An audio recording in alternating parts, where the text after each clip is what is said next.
আজকে একটি প্রতিবেদন পেশ করতেছি আপনাদের সামনে। সেটা হচ্ছে ইউরোপের কুমব্রা শহরের অদূরে একটি স্থান রয়েছে, যেখানে প্রতি মাসের ফার্স্ট সানডে, প্রথম রবিবার, একটি পুরনো জিনিসপত্রের মেলা বসে।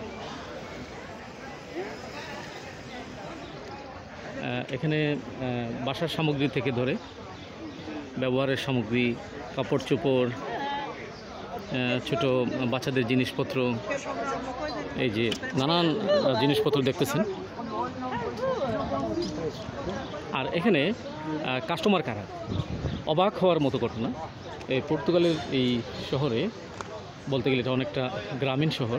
সেখানে এই যে মানুষগুলো দেখছেন, তারা অনেকে জার্মানির, অনেকে ফ্রান্সের, অনেকে স্পেনের, অনেকে ইউকে, মানে ইউকে, তারপরে হচ্ছে লন্ডনের অনেক মানুষ এখানে আনাগোনা আছে। তারপর আমেরিকান অনেক সিটিজেন এখানে আছেন। এরা বেশিরভাগই আসলে প্রতিবেদন দিয়ে রাখি, তারা বয়স্ক, এল্ডারলি। তারা অনেকটা রিটায়ারমেন্ট এজে আসার পরে তারা পর্তুগালকে স্থায়ী শেষ সময়টার জন্য বেছে নিয়েছে তারা। আর এখন যেহেতু সামার, বড় অন্যান্য মাসের রবিবারের তুলনায় আজকে প্রচুর মানুষের আনাগোনা আমি দেখছি, যেটা উইন্টারে এত মানুষ ছিল না। আর আপনাদের মনে প্রশ্ন বা কৌতূহল জাগতে পারে যে এত জিনিসপত্র পুরনো কোত্থেকে আসলো।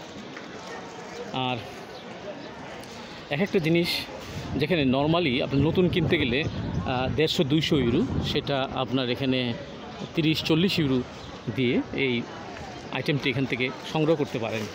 অনেকে পছন্দের জিনিস খুঁজে, যেটা নতুন মার্কেটে মিলে না, তো অনেক সময় এসে পুরনো মার্কেটে পেয়ে যায়। তো অনেকে সংগ্রহ রাখার জন্য তাদের ফ্যামিলির মানুষজন, বন্ধুবান্ধব নিয়ে এখানে আসে।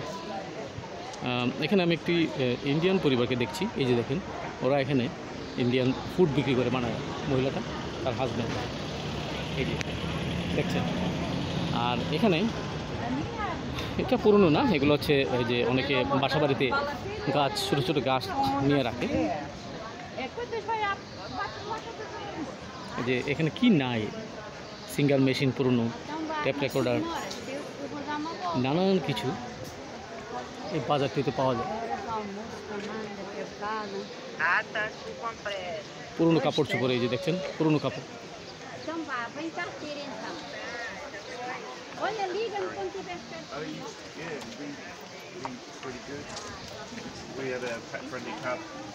এরা বেশ আসলে সামারের রবিবার এবং পুরনো মার্কেট, তাও তারা উপভোগ করার জন্য সবাই বাসা থেকে এসেছে।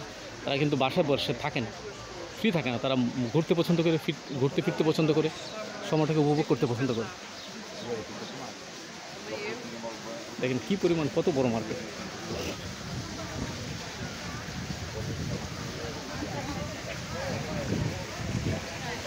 অপূর্ব ভিউ, ঝর্ণা রয়েছে পাশে।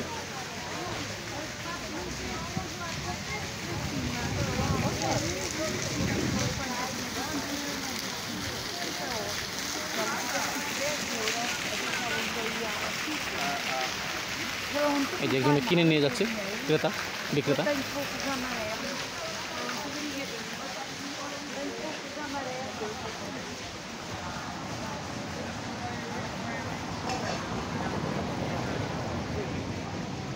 এই যে পুরনো জিনিসপত্রের পরশা সাজিয়ে বসেছে এক একজনে। কে কত পুরনো জিনিসপত্র নিয়ে আসতে পারে।